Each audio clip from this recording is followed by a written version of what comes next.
Today's reading is from 1 Samuel, chapters 23 to 24. Saul pursues David. Saul was told that David had gone to Keilah, and he said, "God has handed him over to me, for David has imprisoned himself by entering a town with gates and bars." And Saul called up all his forces for battle to go down to Keilah to besiege David and his men. When David learned that Saul was plotting against him, he said to Abiathar the priest, "Bring the ephod." David said, "O Lord, God of Israel, your servant has heard definitely that Saul plans to come to Keilah to destroy the town on account of me. Will the citizens of Keilah surrender me to him? Will Saul come down as your servant has heard? O Lord, God of Israel, tell your servant." And the Lord said, "He will." Again David asked, "Will the citizens of Keilah surrender me and my men to Saul?" And the Lord said, "They will." So David and his men, about 600 in number, left Keilah and kept moving from place to place. When Saul was told that David had escaped from Keilah, he did not go there. David stayed in the desert strongholds and in the hills of the desert of Ziph. Day by day, Saul searched for him, but God did not give David into his hands. While David was at Horesh in the desert of Ziph, he learned that Saul had come out to take his life. And Saul's son Jonathan went to David at Horesh and helped him find strength in God. "Don't be afraid," he said. "My father Saul will not lay a hand on you. You will be king over Israel, and I will be second to you. Even my father Saul knows this." The two of them made a covenant before the Lord. Then Jonathan went home, but David remained at Horesh. The Ziphites went up to Saul at Gibeah and said, "Is not David hiding amongst us in the strongholds at Horesh, on the hill of Heklah, south of Jeshimon?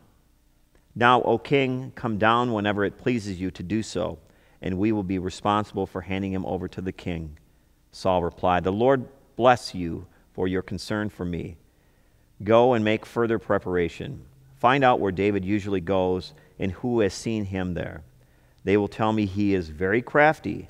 Find out about all the hiding places he uses and come back to me with definite information. Then I will go with you. If he is in the area, I will track him down among the clans of Judah." So they sent out and went to Ziph ahead of Saul. Now David and his men were in the desert of Maon in the Arabah south of Jeshimon. Saul and his men began the search, and when David was told about it, he went down to the rock and stayed in the desert of Maon. When Saul heard this, he went into the desert of Maon in pursuit of David. Saul was going along one side of the mountain, and David and his men were on the other side, hurrying to get away from Saul. As Saul and his forces were closing in on David and his men to capture them, a messenger came to Saul saying, "Come quickly, the Philistines are raiding the land." Then Saul broke off his pursuit of David and went to meet the Philistines. This is why they call this place Selah Hamath-Lethkoth. And David went up from there and lived in the strongholds of En-Gedi.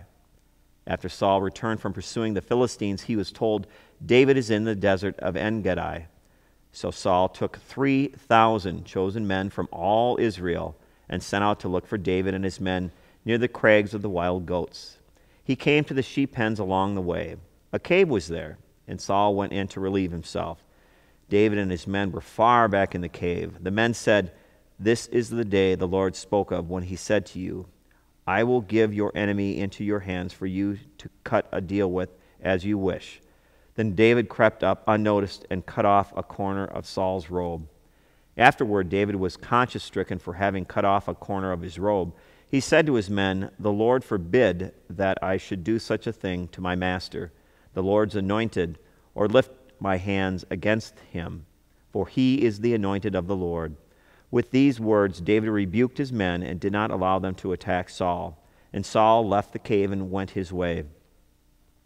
Then David went out of the cave and called out to Saul, "My lord the king." When Saul looked behind him, David bowed down and prostrated himself with his face to the ground. He said to Saul, "Why do you listen when men say, 'David is bent on harming you'? This day you have seen with your own eyes how the Lord delivered you into my hands in the cave. Some urged me to kill you, but I spared you. I said, 'I will not lift my hand against my master, because he is the Lord's anointed.' See, my father, look at this piece of your robe in my hand. I cut off the corner of your robe, but did not kill you. Now understand and recognize that I am not guilty of wrongdoing or rebellion. I have not wronged you, but you are hunting me down to take my life.